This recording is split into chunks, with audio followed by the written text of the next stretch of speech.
안녕하세요, 독일가시입니다. 오늘은 제가 진짜 좋아하는 식물 하나를 소개해 보려고 합니다. 온시디움 환타지아예요.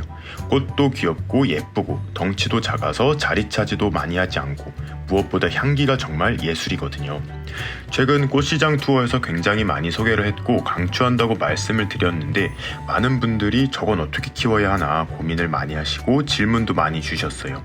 베란다가 있는 집이라면 누구든 쉽게 키울 수 있는데요. 처음 사와서 분갈이하는 것이 조금 귀찮고 어려울 수는 있는데 그 뒤로는 정말 쉽습니다. 온시디움 환타지아를 사와서 어떻게 해야 하는지 자세하게 알아볼게요. 이 시기에는 전국 어느 꽃시장을 가도 온시디움 환타지아를 구입할 수 있어요. 가격은 15,000원에서 20,000원 정도로 그렇게 비싼 편은 아니에요. 저 같은 경우 올노랑으로 피는 환타지아를 좋아하는데 빨간 꽃도 있고 주황꽃도 있고 핑크색 꽃도 있어요. 꽃색은 다르지만 향은 모두 좋으니 취향에 따라 선택하시면 됩니다. 온시디움 환타지아라고 판매하는 곳도 있고 향천, 황조롱이, 상신골드 등의 품종명으로 판매하는 곳도 있는데 모두 온시디움 환타지아라고 보시면 됩니다. 온시디움에도 많은 종류가 있는데요. 향이 나는 품종이 있고 없는 품종이 있어요.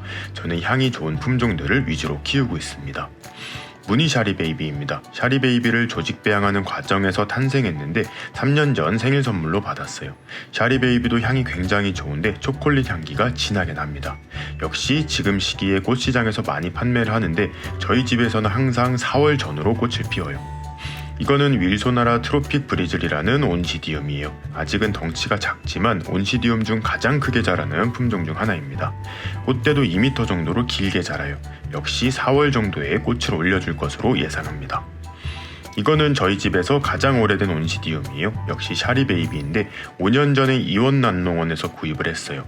샤리베이비에도 여러 화색이 있는데 진한 와인색 꽃을 피웁니다. 올해도 꽃이 피면 소식 전해드릴게요. 가장 최근에 새 식구가 된 원종 온시디움입니다. 소토아넘인데요. 환타지아를 만들어낸 부모라고 보시면 됩니다. 분홍꽃을 피우고 향기도 굉장히 강해요. 약간 퐁퐁 냄새가 강하게 나서 호불호가 갈려요. 저는 엄청 좋아합니다. 지금 제가 키우는 온시디움의 공통점이 있는데 혹시 눈치채셨나요? 바로 토분의 스테로 키운다는 점이에요. 이번에 구입한 환타지아는 플라스틱 화분에 밖으로 심어져 있어요. 난원이나 온실에서는 이 조합으로 난초를 키우기에 굉장히 편리하지만 가정집에서는 물 관리가 조금 어려울 수 있어요. 물론 플라스틱 화분에 밖으로도 잘 키우시는 고수님들도 계시지만 저는 아직 어려워요.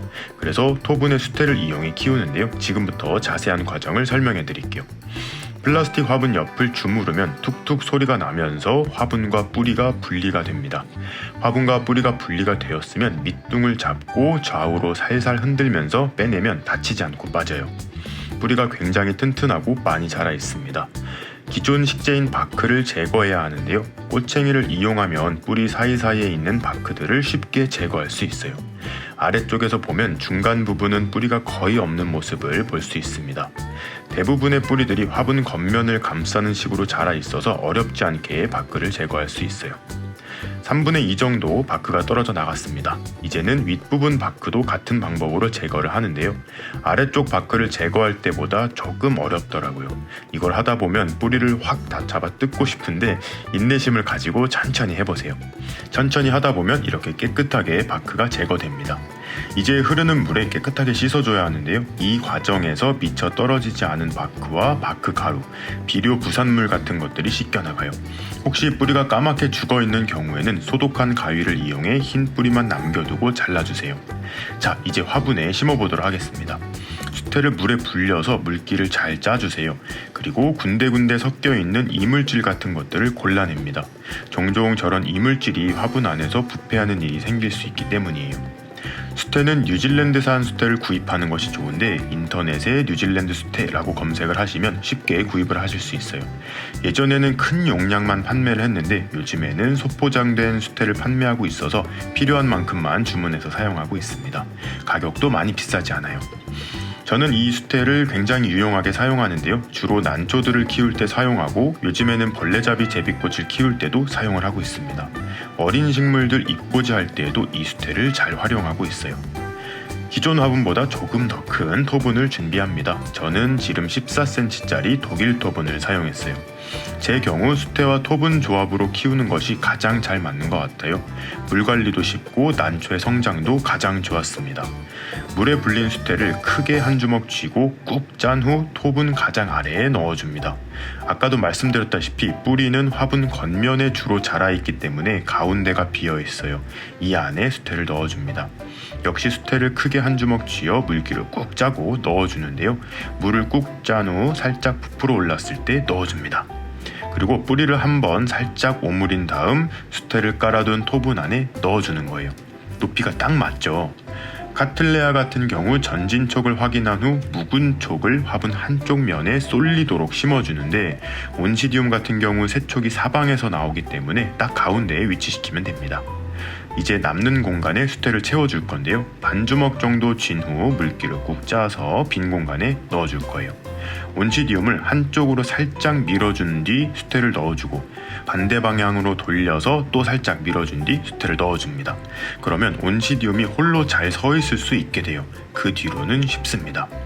남는 공간에 수태를 채워주기만 하면 되는데요. 가장 윗부분은 뿌리를 가려준다는 생각으로 덮어주는데, 이때는 수태를 꾹 짜지 않아요. 이렇게 뿌리 몇 가닥이 보이기도 하는데 오히려 숨을 쉴 수 있어서 좋아요. 이제 수태가 바삭하게 마를 때까지 기다리면 되는데요. 겉 수태가 바삭하게 마르면 흠뻑 물을 주고 또 마르면 주고, 이런 사이클로 물주기를 하시면 됩니다. 온시디움 같은 경우에는 너무 건조하면 벌브에 주름이 생기는데요. 한번 생긴 주름은 잘 없어지지 않으니 제때 물을 잘 주셔야 합니다. 소토아넘도 분갈이를 해줘야 하는데요. 이미 수태로 키운 경우라서 정말 쉽습니다. 화분에서 살살 뽑아줍니다. 역시 기존 화분보다 한두 치수 큰 토분을 준비하고 화분 아래에 수태를 조금 넣어줍니다. 같은 방법으로 빈 공간에 수태를 넣어주면 끝이에요.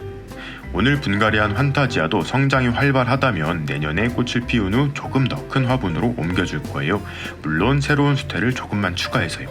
참, 온시디움, 특히 덩치가 조금 있는 샤리베이비 계열들은 잎에 검은 반점이 종종 생기는데요. 이것은 병증이 아닙니다. 서늘한 기후를 선호하는데 우리나라의 여름은 온시디움들에게 조금 더울 수 있어요. 그래서 반점이 생기는 거예요. 살짝 보기 싫을 뿐 큰 문제는 아니니 걱정하지 않으셔도 됩니다. 오늘은 온시디움, 그 중에서도 환타지아 키우는 방법과 분갈이를 알아보았습니다. 오늘 알려드린 대로 분갈이 하셔서 내년에는 더 풍성한 꽃을 보시길 바라며 오늘의 영상 마무리하도록 하겠습니다. 그럼 오늘도 재미있게 보셨거나 도움이 되셨다면 구독과 좋아요 그리고 알림 버튼까지 눌러주시면 감사하겠습니다. 뿅.